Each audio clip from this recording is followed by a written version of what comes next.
Welcome back, and in this video I'm going to explain how we want to use or interpret the power ratings. Members of the Betting Network Discord community now have access to my personal NFL power ratings, and those ratings will be updated every week. So I want to make sure everyone knows how to apply the ratings when looking at the different matchups. I also want to explain the different columns I have here on my power rating sheet, and there's also a few other features that come with the downloadable version, and I'll go over those as well. But first, I want to make sure everyone has access to the downloadable power ratings. And all you'll need to do for that is go to the Betting Network Discord community. You'll want to find the betting course and resources header. In that section, you'll see NFL power ratings. There's a link up there at the top. You click that link. Now, once you click that link, it's going to be in view-only form. You'll want to make your own copy by simply just going to File and then make your own copy. That way you can make any changes or edits to them. Now, each week I will have an updated version of this anyway. So on the screen here now is what you'll see is the NFL Week 15 power ratings. And for anyone that's watched the weekly NFL live streams or weekly NFL breakdown videos with Rich and I, you've heard us talk about our numbers or, what we have for a line on the game. Our numbers come from our power ratings. And remember, power ratings are different from power rankings. Power rankings are just simply, ranking a team, 1 through 10 or 1 through 20 or whatever. But power ratings, it's a bit different. It's assigning a value to each team, and it can be based on, a bunch of different factors. I did a video on how to create your own NFL power ratings. And in that video, I showed two very, easy baseline ways you can create your own ratings. In the sports betting video course, I have a part 2 of that video as well. So, but for now, I just want to make sure we understand how to use the power ratings and apply the actual numbers. So you'll see here on the screen, I have several different columns, and you can set your sheet up however you want. It doesn't have to have the same columns as me, but this is what I use for the live stream, so it pretty much has all the info I need when discussing the matchups. It's the actual power rating numbers that are important there. The other columns are just helpful info. And they're pretty, self-explanatory. You got current wins, loss record on here. Got the overall offense, defense, and special teams rankings. I have this future column, and this is basically strength of schedule for the future remaining games. And then I got HFA here. This is home field advantage, which I'll discuss more about that in a minute. And then the last column is the current Super Bowl winner probability, and this probability is based on simulations for the remainder of the season, the games left, and I use my power ratings on these simulations here. So, which you can actually use the betting tools cheat sheet that we have to run these numbers.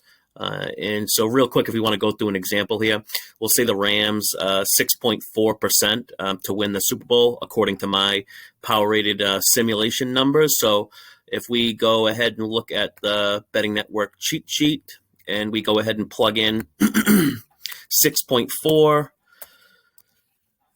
that's going to give us a number of 1,463. So based on my simulation, the Rams are plus 1,460. So I would need a number of the Rams being, plus 1,500 or more for it to basically have value. So if you could find a book that has plus 1,500 or more, then, it might be worth a look. But I think right now for the Rams to win the Super Bowl or, plus 1,100 or something like that. In order to find, this cheat sheet, most of you should already have it, but it's in the betting tools section. And again, you can download this version here. And I have the Super Bowl win probability for pretty much every team. As of this recording, I haven't ran the numbers yet for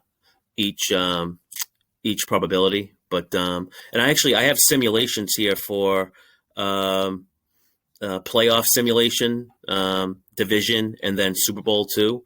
So you can plug in those numbers on the cheat sheet and kind of see if you can find value based on my numbers. But let's get back to the actual power ratings here. And so now you'll see each team has a number value assigned to them. and this would be my raw power rating number. And I'm going to go over a couple examples of how we would use these numbers to determine a point spread for the game. Again, what's good about power ratings is it's going to give you a number for any matchup. So let's just say, for example, we'll go just Tampa Bay, versus New England. We'll use that for an example. I have Tampa Bay with a power rating of 8. And I have New England with a power rating number of 6. So when you have two positive rated teams, you simply just take the difference. So in this case, I would have Tampa Bay 2 points better than New England.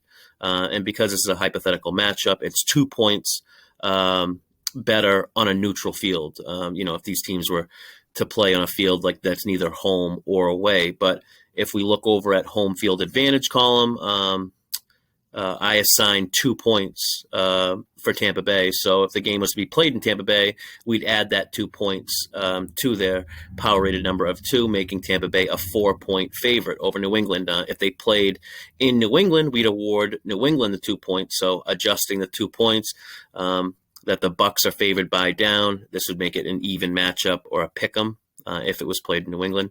Now, it's worth noting that home field advantage is subjective. There's bettors I know that just apply 2 points for home field advantage no matter which team it is. In the past few years, home field advantage has been worth a lot less, especially last season where there wasn't, max capacity of fans allowed in the stadiums. But it's important to think of, what goes into home field advantage and why is there a home field advantage or, an advantage for the home team. And it's not just fans, that impact home field advantage. It's travel, or, environment and playing conditions. And these are things you want to kind of keep in mind. A team, say, a team that plays out west and they're traveling east, that might warrant more of a home field advantage than normal for the home team. Or, a team that plays outdoors on grass and, now they're playing a team or hosting a team that plays in a dome. That plays indoors. All these factors can be applied, to change the home field advantage. Now, if you notice, I do have Tampa Bay and New England both with 2 points of home field advantage, and that's considered pretty high and probably the max amount for home field advantage, at least nowadays. It used to be 3 points, but not anymore. Both Tampa Bay and New England are two very good teams at home. For the Bucks, if you look at not just their wins and losses between home and away, but their actual numbers and performance at home compared to on the road, you can see a major difference. For New England, especially this time of year, in the cold weather months, they're a team that benefits a lot from playing conditions, and that adds to their home field advantage. A team like the Chargers, what do I have them at? Where are they? Yeah, a half a point. A lot of their games, the fans there'll be more fans on the opposing team than their own fans. So they don't really get a bump for, home field advantage. But so I only award them a half point there for their home edge. But my point really is home field advantage is something you want to adjust by matchup. And when you calculate your number for the power ratings, the number you initially get is without home field advantage. So that gets applied after, depending on which team is home. And then you also need to adjust for injuries and, kind of come up with a number for what a player is worth, which can get kind of tricky at times. But step one is always calculate the power rating numbers. And then second step is adjust for home field. And then after calculating that, you'd want to compare your number to what the odds makers have. So let's run through an example here. Let's go with Bengals, Broncos. They're playing this week.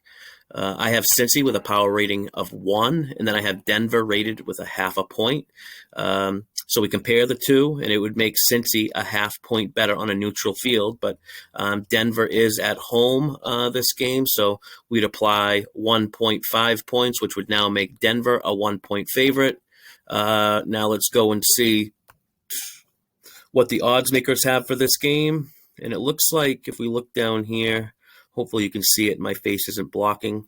But yeah, it looks like Denver -3 right now, pretty much across the board. So based on my power ratings alone, I have Denver -1. The books have them -3. So Cincy technically would have some value, but there's a lot of times, using power ratings is just a starting point, at least for me. And then I add in some market analysis and game theory. So it's not like power ratings are the end-all, be-all, at least not for me.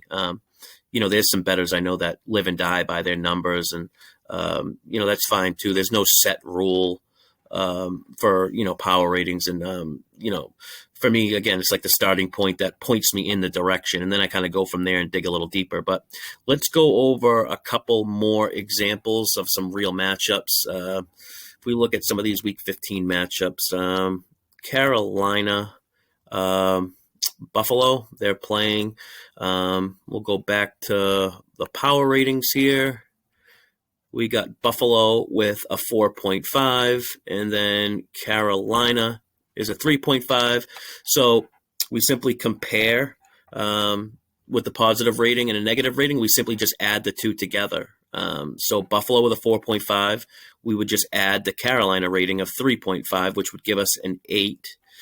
So Buffalo, according to my Week 15 numbers, Buffalo is 8 points better than Carolina if they were to play on a neutral field. Buffalo will be at home, so we apply what do I give Buffalo here? 1.5. So 1.5 for home field advantage. So we add that to the 8, which would give us a 9.5. So Buffalo and Carolina I have for 9.5. If we go back and look at what the odds makers have here, looks like Buffalo around a 12, I guess. 12-point favorite in this game. So the difference is around 3 points. And, again, technically this would, show value on Carolina, but that's without factoring anything else in. Again, power ratings are typically my starting point. And then, I kind of see if I could check off the market analysis and game theory and see what I can come up with. But that's really the gist of interpreting, the power ratings or how I use them.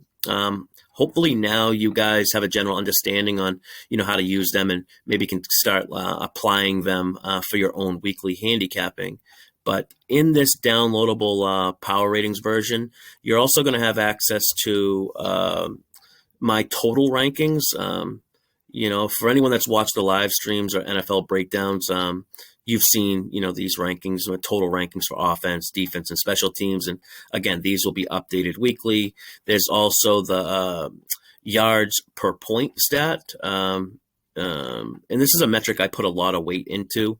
I actually use this metric, yards per point, in the how to create your own power ratings video I did, which, shows you how to actually create your own power ratings. So if you want to check that out, it's a metric I use, but yards per point is a good one because it strongly correlates to a team's success. It's definitely a good starting point. I explain more about that metric and how to use it in the how to create your own power ratings video. So make sure to check that out. But I also got the simulations, which I showed you earlier. And there's a couple other things on this sheet too, like turnover differential, which I think is kind of important. And again, those will be, so there's some, they'll be updated weekly, and there's some helpful stuff in there. Hopefully Wednesdays is when I'll be updating them weekly after the official injury report is announced. That's kind of when I finalize a lot of my numbers, but so be on the lookout for that. And if anything wasn't clear, if you guys have any questions, just hit me up in the Discord. That's one of the biggest advantages, or biggest benefits, I should say, is if you have a question, you can just ask me. I'll be happy to answer. And if you have a question, it's about something, there's a good chance someone else does too. So make sure you ask. When in doubt, just ask, But that is going to do it for this one. Hope it was helpful. And until next time, good luck with all your bets.